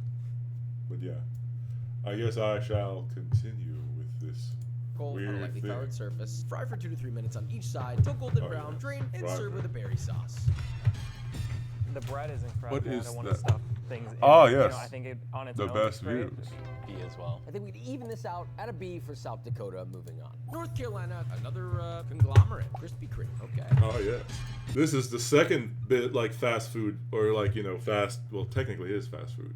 But yes, best viewers, yippee. Is this like the second or third time I've lost track? Because the first comments I got on this video were best views. I'm sorry, stretching. Oh yes, indeed. But yeah, they were like Dunkin' Donuts earlier, which is just like, hey, let's pick McDonald's as, you know, the place that represents our breakfast. And it's like, no, don't pick fast food places. And of course, I mean, what the hell is that? I just noticed, look at this guy's eyes. I stopped at the worst possible time. Indeed.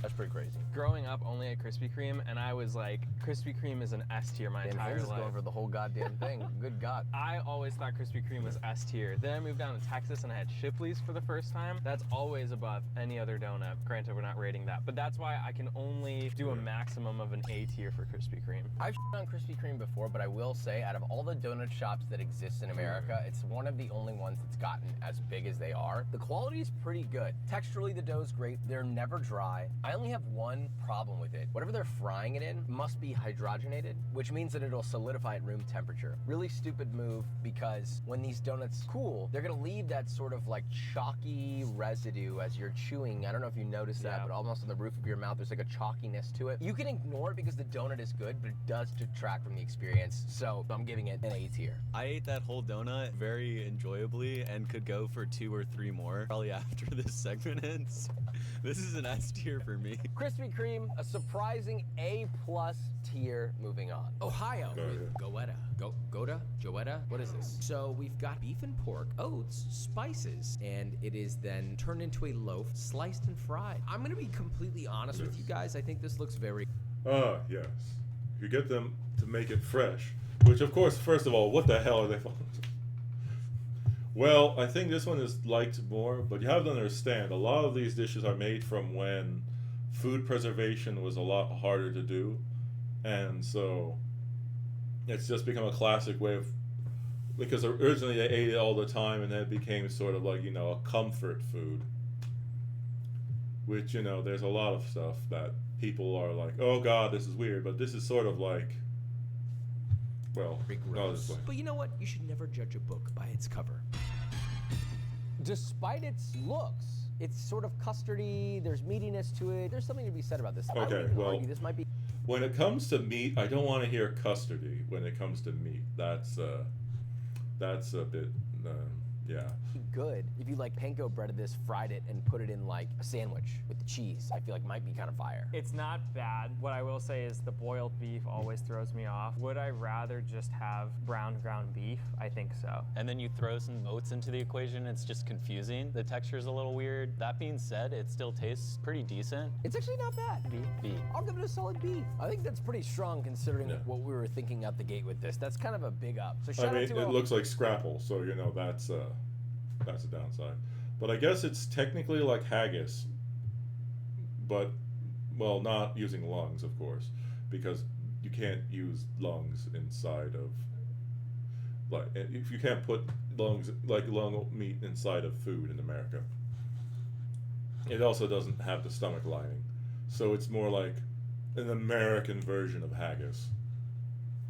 Ohio, a B. Moving on. Ohio getting a surprising B tier. This little mushy Because the guy oats with is meat. beating out a lot of classics. A big round of applause for Ohio. Moving on to I have never had haggis, by the way, so I New can't. York with the iconic bagel and lox. I grew up with this. This is one of my favorite things of all time. Oh, yes. Toasted everything bagel, generously slathered with cream cheese, lox, tomato, red onion, capers, and fresh dill. The dill is optional. Crown your king, slice in half for a beautiful cross section, and let's taste.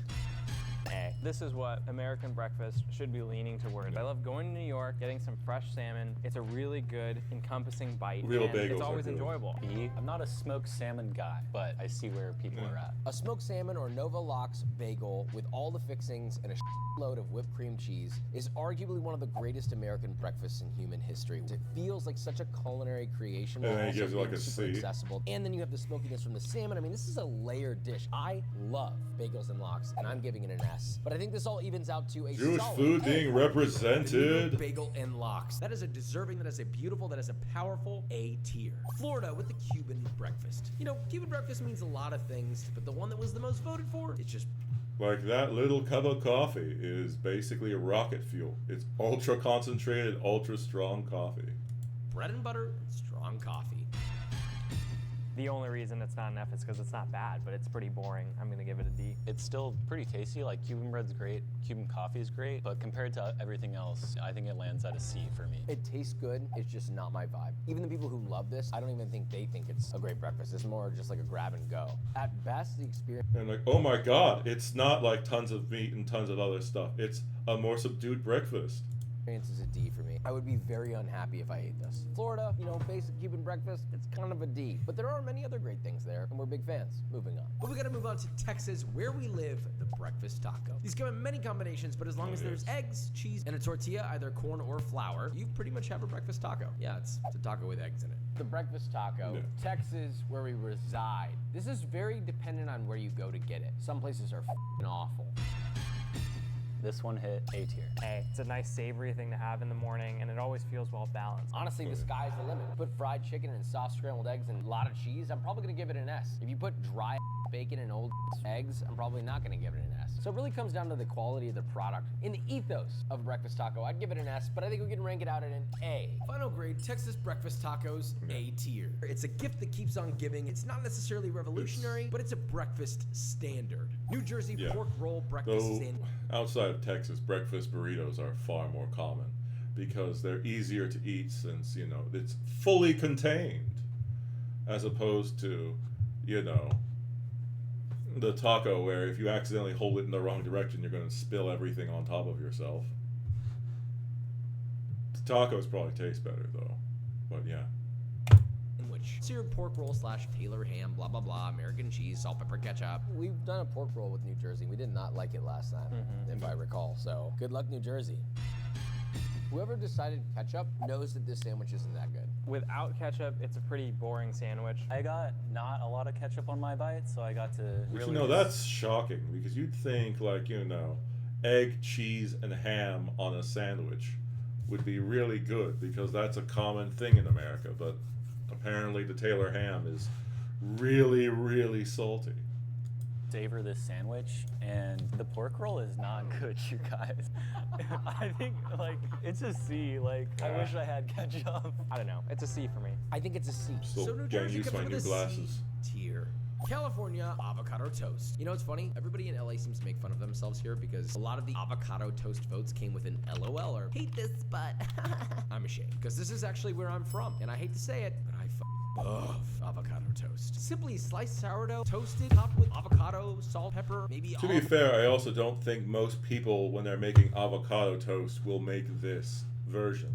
Which, you know, it's kind of, I don't know, to me it seems like there's a clear bias with some of the things that they make here, where it's just like, we're making the most basic, boring version of this dish. And then it's just like, oh no, I like this dish, so I'm making it fancy. Like, I think most people who have avocado toast would just, you know, put like a bit of avocado on on just regular toast. But no, made sure to go out and get, like, you know, like the sourdough, and they made sure to layer it like this so it looks really nice. And then he added, like, you know, sea salt or like coarse salt, and then you put some special olive oil and a bunch of other stuff on it. This is no longer just a basic version of the dish.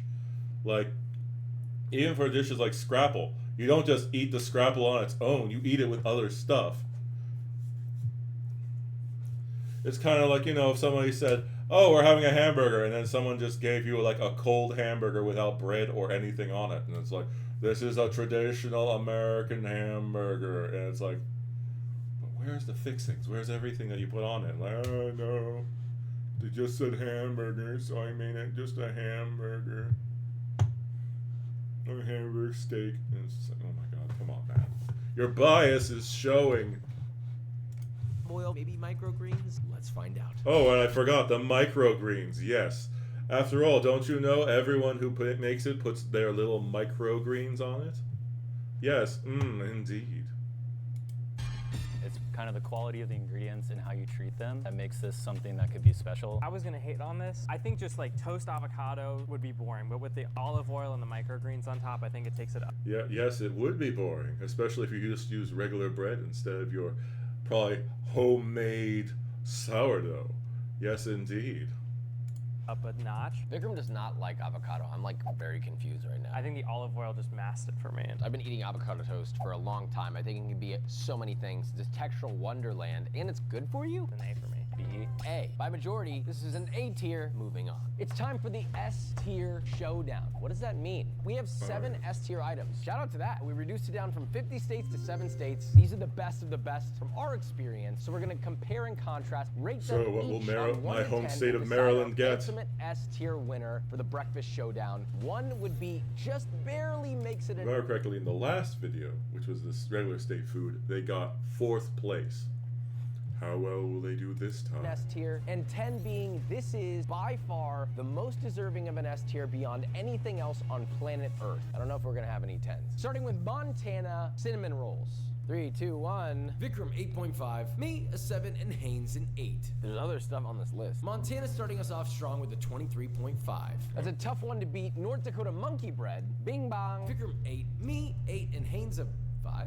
That's a little aggressive. That makes no sense. North Dakota 21. Georgia with your chicken biscuit. Vikram with a rude 4, a 6.5, and a 7. Come on, a 4? Comparatively to what? Fried chicken and a buttery biscuit? I mean, you know. Yeah. Georgia, 17.5. Hawaii with their Loco Moco. A 6, a 5, and an 8.5. Yeah. I think we're in the same boat here. We're To me, honestly. it feels more like a lunch dinner thing, and so comparatively, it's a little lower. Hawaii, 19.5.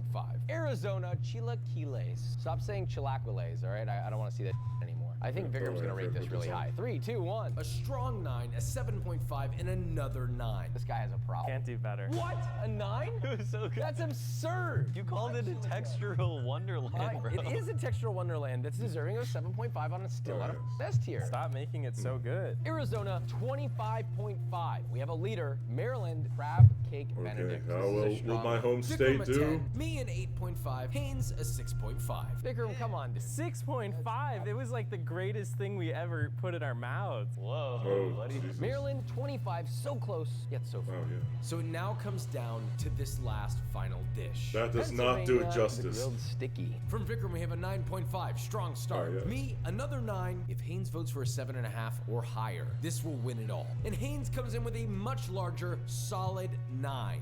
Wow. And Pennsylvania, 27.5. Yeah, Jesus, that's- That makes Pennsylvania the winner of the S tier list by 2 points only, with chilaquiles being right behind on its tail. All qualified Yeah. S tiers. Well, all amazing Maryland did the dishes that were a lot of slightly great better things than we tasted last today, but time. Pennsylvania, hats off to you. Congratulations. I don't even know where you are on the map, but I know. So, Moon, you want the grilled sticky? It's apparently considered the best breakfast out of all the different states.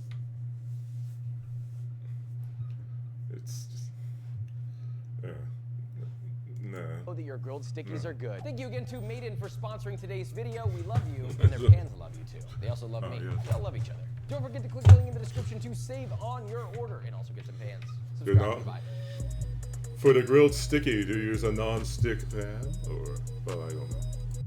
Hello, friends. Okay, I'm not going to watch a lot of things. It's like, I'm going to show you this thing briefly because it's short. But yeah. Well, the thing is, the name is horrible. But what is it? Sorry, what is that? That cute little thing. Almost looks like a Takadachi thing. But yeah. Behold, the 5 strangest fruit. Top 5 strangest fruit. Number 5, cupuaçu. As the national fruit of Brazil, this brown-skinned fruit is actually a familiar sight for many people. It's related to cacao, and its creamy flesh tastes like chocolate mixed with pineapple. For those who don't know, cacao, what it means by that is like literal chocolate. Like, if you look at what chocolate is made from, it's similar to this. It's like a hard-shelled bean with this sort of weird, like, white pulpy stuff in the middle. And then you process that, and then you can make it into chocolate. But yeah, that's sort of a weird thing if you haven't tried it before. Number 4, akebia. This strange-looking fruit is sometimes used in Japanese cuisine. It has a gooey flesh and a weak flavor that tastes somewhat of melon. I gotta be honest, some of these things look like, you know, fuzzy felt replications of like a fruit or fake fruit. It's just like, what the hell? What is that? That does not look like something you eat. Lychee or raspberry. Number 3, the nipper palm fruit. This brown spiky looking fruit is found growing on trees located in mangrove forests in Southeast Asia. It's edible and is used in traditional cuisine. It's also used to make vinegar, wine, and sugar. Number 2, the miracle berry. This is the miracle berry is the most interesting one, though. The fruit found in Africa with a taste similar to cranberry. Once eaten, anything sour will taste incredibly sweet. A lemon will taste as if it's an orange. This fruit is often used to make low-sugar desserts. Well, first of all, have you heard? Oh yeah, I've heard of them. That's great. Yeah. You can... It's so strange because you can eat one and then you can drink apple cider vinegar. And the apple cider vinegar will taste like this ultra sweet, ultra nice apple juice.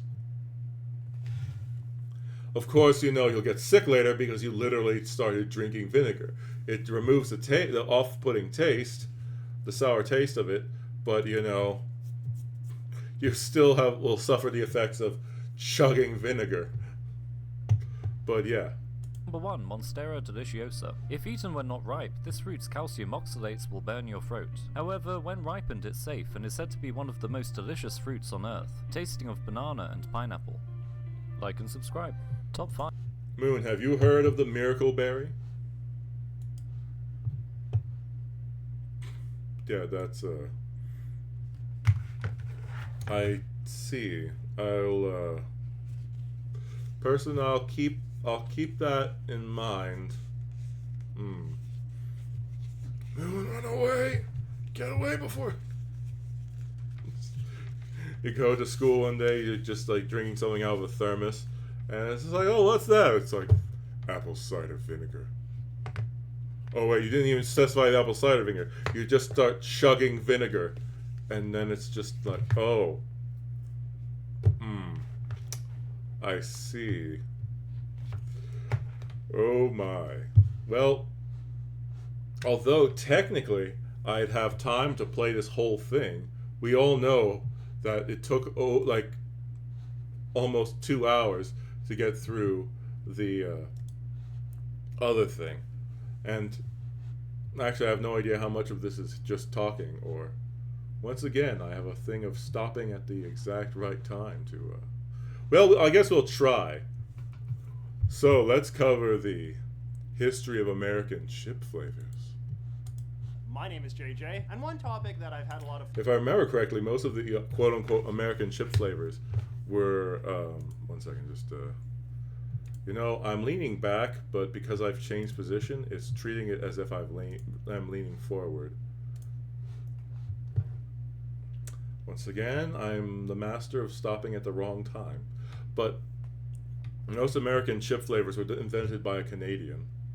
Fun making videos about lately is this idea of the American cultural canon, a canon in the 1N non-bang-bang sense of the word, refers to an official list of things. But that it's are American understood like to the be part bang-bang of a kind. recognized set. And when it comes to contemporary American culture, there are all sorts of standardized sets of things that are fun to explore. In the past, we've done a video on the American monster canon that includes Frankenstein, Dracula, and the Mummy.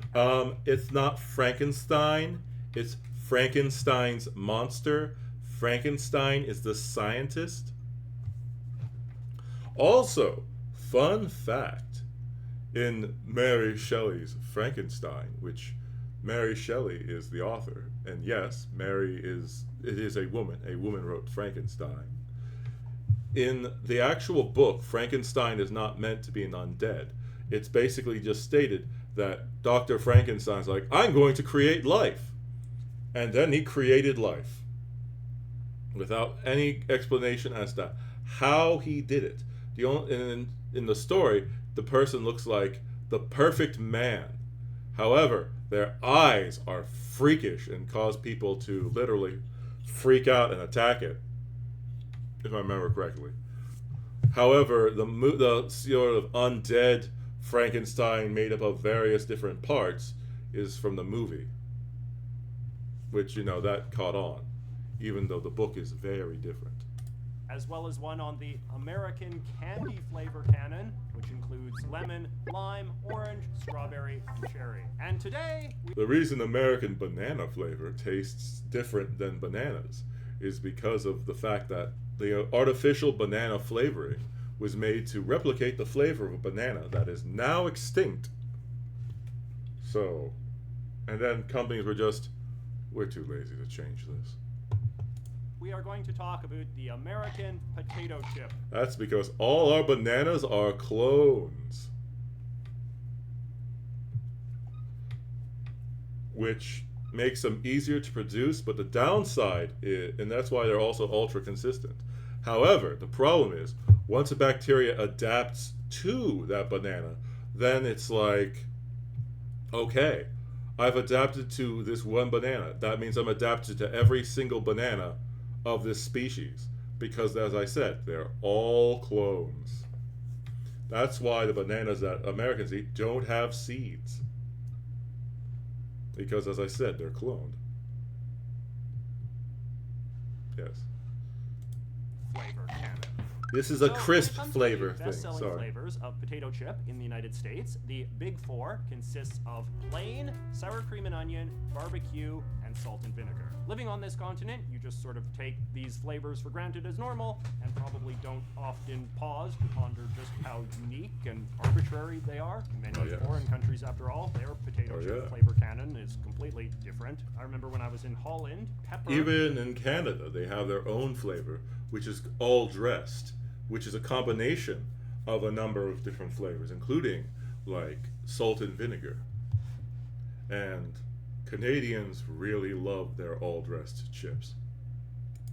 Flavor chips, in the sense of green or red pepper flavor, were very common. In many parts of Asia, meanwhile, shrimp flavor is one of their standards. These are grilled prawn flavor from Thailand. Even in America itself, there was a time when some companies were trying to make peanut butter flavored chips a thing. But let us just take a step back a bit. I have actually tried Japanese Wagyu flavored chips, and they did not taste like Wagyu. They just tasted like fat, which was not terribly appealing. Now, Wagyu is very fatty beef, but the difference is, like, depending on the quality of fat that you eat, it's like the fat in Wagyu is very high quality and it's delicious. But if you ate a proportionate amount of meat with a proportional amount of fat in it and a cheaper cut of meat, it would just be gross, gristly, and just that. But because of how the cows are raised, where they are happy, they have plenty of room to live, and they the amount of pampering that Wagyu cattle go through and how they develop makes it so that their meat is cruelty-free entirely, like 100%. That's one of the reasons why it's so expensive, because they're not shoved into a bunch of tiny spaces. They're given everything they like. Music is played for them. They're massaged, and just so many other things that they don't have a bit of stress. And the more stressed out an animal is, the worse the meat tastes. Also, they're not given a bunch of hormones to bulk them up. So, it's better in a lot of areas. But that's also why it's so expensive. Because, if you can't use hormones to rapidly increase the size and just quickly produce beef, then it's not as profitable. That's why it's so expensive. And talk about how potato chips came to be in the first place, because we cannot begin to talk about flavors before getting into the uniquely American history of this most American of snacks. So potatoes are actually indigenous to the United States, with the wild versions of the plant found mostly in the southern half of the country. It was in Latin and South America, however, where potatoes of the sort we know today were first actively cultivated as a versatile food source by the native peoples. It is believed that the Spanish brought potatoes to Europe sometime in the late 16th century, but because they were so easy to grow, even on So you see, chips are an American thing. Well, are American as in North and Central and South, not like just a U.S. American. Really bad land, they quickly became associated with peasants and were looked down on by the European elite as gross farmer food. Only the wretched eat the roots was apparently a common saying at the time. Oh no, if he goes into the story about how a king got people to start eating potatoes, that story is excellent. I'll not say it if he says it, but if he doesn't say it, I will pause the video and tell you it, which it is funny, and if you like it, you can look it up some more. Was much less the case in the humble and democratic United States, however, who really took to farming potatoes in both the colonial and post-colonial eras. Add in an influx of Irish immigrants whose... Oh, okay, well, god damn it, he didn't cover it. So, it's ow, clapped a bit too hard, but I'm fine. I'm being dramatic. So, as they said, like, potatoes in Europe were originally considered to be, like, a food for animals. The same with corn, honestly. But, as you can imagine, but you can be sort of thinking, like, why is it so popular now, if originally it was considered to be something not worth anything, even by the peasants. The king wanted people to start eating potatoes because they knew that in the Americas, people ate them, and that, they're easy to grow, and they were very nutritious. So, basically, the king tried to originally force people to eat the potatoes, which the peasantry were like, fuck you, I'm not eating that shit. At which point the king basically was like, okay, telling them's not working. So, the best way to get these people to eat these goddamn potatoes is to set up a farm, say that it's only for the king with these potatoes, say it's only for royalty and the nobility, and then put guards to protect the potatoes. But at the same time, have it so that consistently, every day, the guards would leave or be absent from the fields as a sort of quote-unquote changing of the guard, which would conveniently give the peasants who are now like, wait a second, the nobility are eating that thing? I want it too. And so they raid the fields and steal it and go, fuck those nobles. It's good enough for them. It's good enough for me. And then, of course, the king is just like, success. And then that's how people started eating potatoes, because the king literally tricked people into thinking that he didn't want it. Because when he tried to get them to eat it, they're like, fuck you, I'm not eating that. And then it's just like, oh no, this isn't for the peasantry. This is for the rich and powerful. And it's so important to me, I'm going to guard it. And meanwhile, the uneducated peasants are like, I want it too now.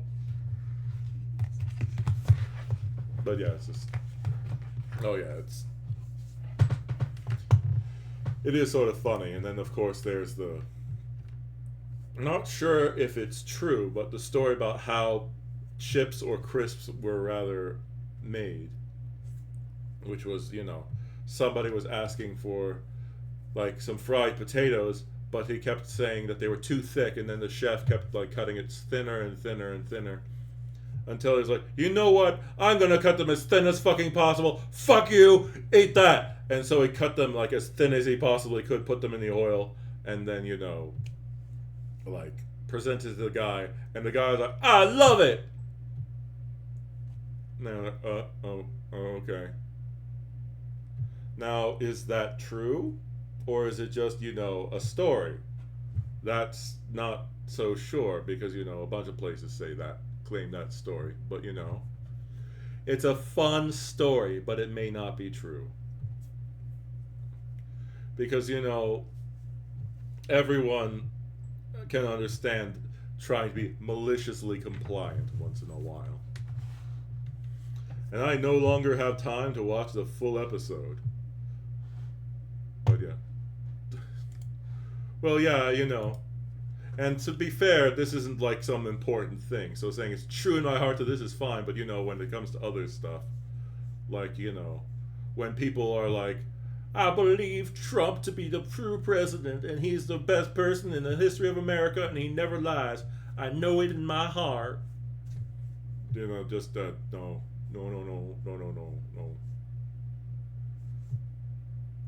Have you probably don't know this, but a lot of what Trump is doing nowadays is complaining. Because, I mean, he always complains and whines. He's a crotchety old man who didn't have to work for anything in his life, really. So, you know, he whines a lot. But he's whining nowadays because Biden's not running for re-election. So, you know, he's like, well, you know, it's not fair. Biden, I spent so much time insulting and making fun of and coming up with content for Biden. You know, he's just going on, and he is an unoriginal person. Everything he said about Biden, he's saying about his replacement, Harris, rather. And he's also unintentionally starting to say things that are truer about himself than about the opponent. Like, she lies all the time. You shouldn't be listening to people who lie all the time. It's like, really? Really, Bo? You're saying that? And then I'm also remembering, you know, that guy I told you about a while ago where I liked what that politician was saying. He said so much stuff which resonated with me. Like, you know, how we need to fix the healthcare because we spend more money on healthcare in America than anywhere else, but people can't really afford it, and it's terrible. But, you know, it's just, and then also, like,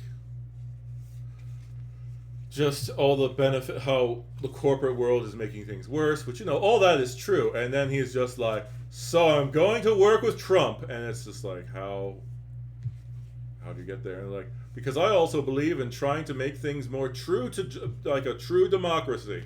And it's like, you're saying you believe that the guy who says that if he doesn't win, it's a false election, that he is the one who you can trust to, you know, be the arbiter of democracy. Mr. I tried to become a despot several times. I tried to overthrow the government because I didn't get elected. So, you know, I'm just thinking that guy is, he's either full of shit or he's just as bad as Trump, where he's a charlatan and he's just trying to say stuff to get people to vote for him.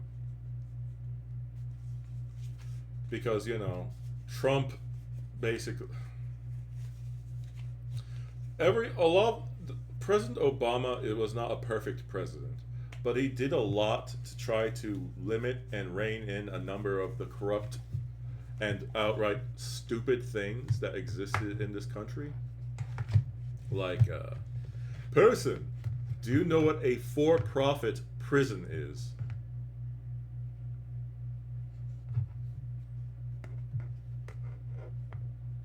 Well, you see, and this is a true thing.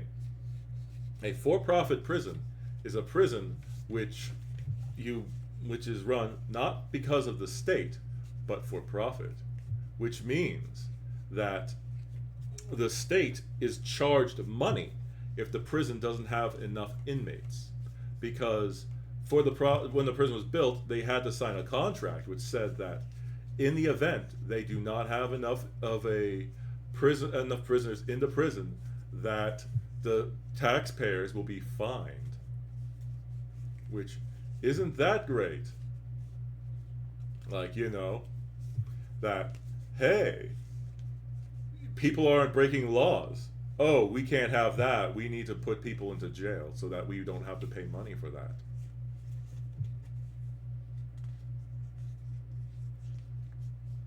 Which, because of corrupt capitalism. Now, there is actual capitalism, and then there's what it has currently become, or what it is becoming, which it is not really capitalism. Because, people would sell the people who made them were like, you can totally sell prisons like you could go like a door-to-door salesman.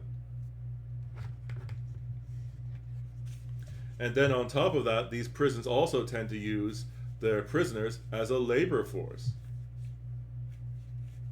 Also, did you know, person, that if you are arrested and go to prison in America, you lose the right to vote? So, hey, there's a bunch of people who tend to, vote a certain way that you don't like. So, I'm a Republican state with a for-profit prison. I need to, make sure that people don't look into my other corrupt shit. And I also want to make sure that people who tend to vote for the other side or vote against what I want aren't able to be represented. So, hey, let's just arrest them and come up with a ton of shit. During Obama, he did everything he could to try to get rid of those for-profit prisons. I mean, another reason they exist is because, they bribe people. But Obama was like, fuck that. That makes no sense. That's terrible. And then, of course, when Trump came into power, like, fuck everything Obama did. I'm going to undo everything. So under Trump, for-profit prisons came back.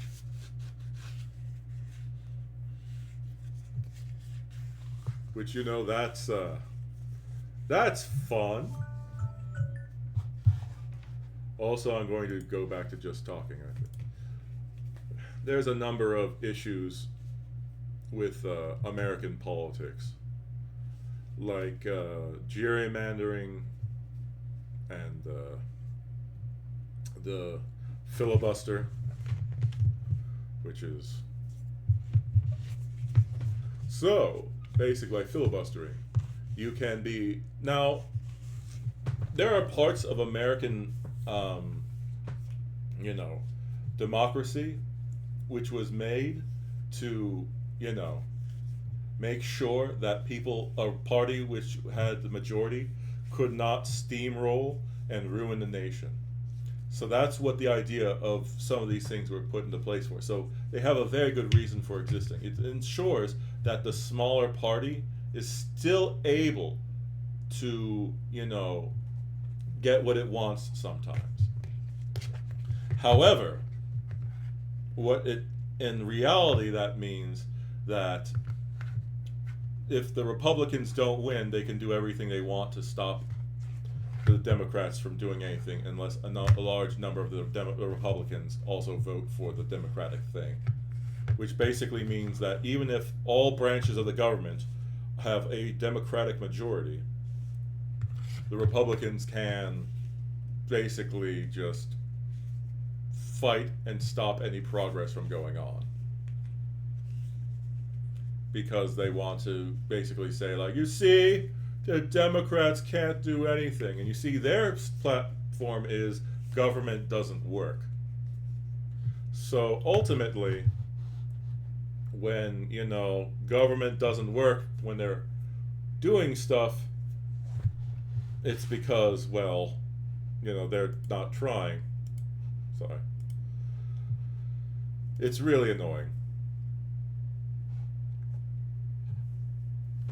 Now, that's not to say that the Democrats aren't also corrupt, because both sides are corrupt. It's just that one side kind of started the fucked up business.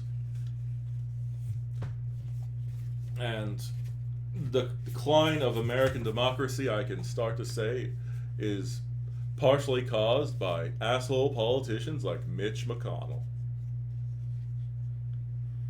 Where people complain that Biden is too old to be in office, while Mitch McConnell is older, and Mitch McConnell has trouble talking nowadays because, you know, he's a very old man and his mind is going away. But Mitch's strategy for success was try to make deals with the Democrats. Say, hey, you know, you give me what I want, and then I'll give you what you want. Because that's how the government's supposed to work, right? That doesn't sound so bad, right? It's how things should work, you know, give and take.